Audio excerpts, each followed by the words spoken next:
হুট করে একটা গল্প মনে পড়লো। আজকে থেকে অনেকদিন আগের কথা।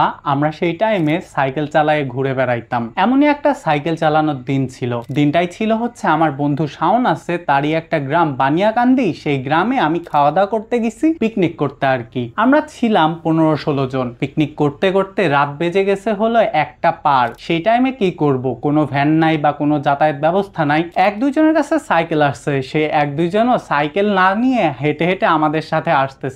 যাইতে যাইতে আমাদের এইখানে যে রেল স্টেশন আসছে, এইখানে এসে মনে পড়লো আমি একমাত্র লোক যে হচ্ছে ডান হাতের দিকে যাব, আর সবাই যাবে বাম হাতের দিকে বা বাজার দিয়ে সোজা। এখন আমাকে এই পাশ দিয়ে যাইতে হইলে একা একাই আসতে হবে। আমিও আল্লাহ বলে চিন্তা করলাম কি সমস্যা, কারেন্ট তো আছে, রোড লাইটও আছে, একা একা গেলে কি বা হবে। আমি একা একা হাঁটা শুরু করলাম। কি এক ভাগ্য যে 20 সেকেন্ডের মধ্যেই কারেন্টটা চলে গেল, রাস্তায় কোনো আলো নাই। তাও আমি আস্তে আস্তে একা একা হাঁটতেছি। এখন কি করবো, একা একা যাইতে হবে। রাত 1টার সময় আমি কারে পাবো? সেই টাইমে কিন্তু ফোনও ছিল না, ফোনের যুগও একদমই বাদ। তারপরে আমি আগাচ্ছি, আগাইতে আগাইতে হুট করে ওইখানে একটা দোকান আছে, তার মানে আমাদের যে হসপিটাল গলি, ওইখানে হসপিটালের পাশে একটা ওষুধের দোকান, ওষুধের দোকানের পাশে একটা টঙের দোকান।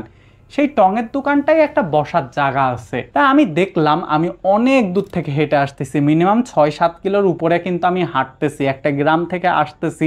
সাইকেল ছিল না। আমি দেখলাম যে একটা লোক মনে হইলো একটা সিগারেট ধরায় ওর ভিতরে যায় বসলো।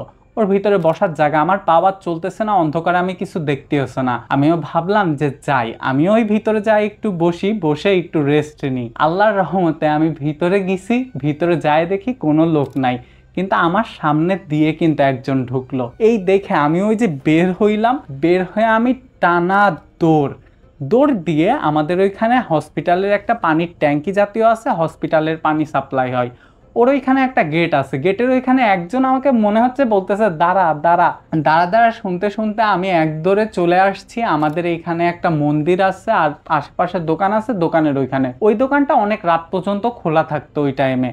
তারপরে হুট করে কারেন্ট চলে আসলো। কারেন্ট চলে আসার পর আমি কি করব, তাড়াতাড়ি করে বাসায় আসলাম। বাসায় এসে লবণ পানি খাইলাম, কারণ এর কিছুদিন আগেই আমি যে একটা ভূতের কাহিনী বলছিলাম, সেই ভূতের কাহিনীটা হয়েছিল। এটা আমার হ্যালুসিনেশনও হইতে পারে। তবে কি আমি 4-5 মাস খুবই উল্টাপাল্টা স্বপ্ন দেখতাম। এই উল্টাপাল্টা স্বপ্নের কারণে কি এই হ্যালুসিনেশন নাকি আমি তা বলতে পারবো না। তবে যাই হোক, এখন থেকে দোয়া দরুদ পড়ে রাতের বেলা ঘুমাই, আল্লাহর রহমতে এত সমস্যা হয় না। আমার আজকের ভিডিও পর্যন্তই, দেখা হবে পরে কোনো ভিডিওতে নতুন কোনো গল্প নিয়ে। টাটা, আল্লাহ হাফেজ।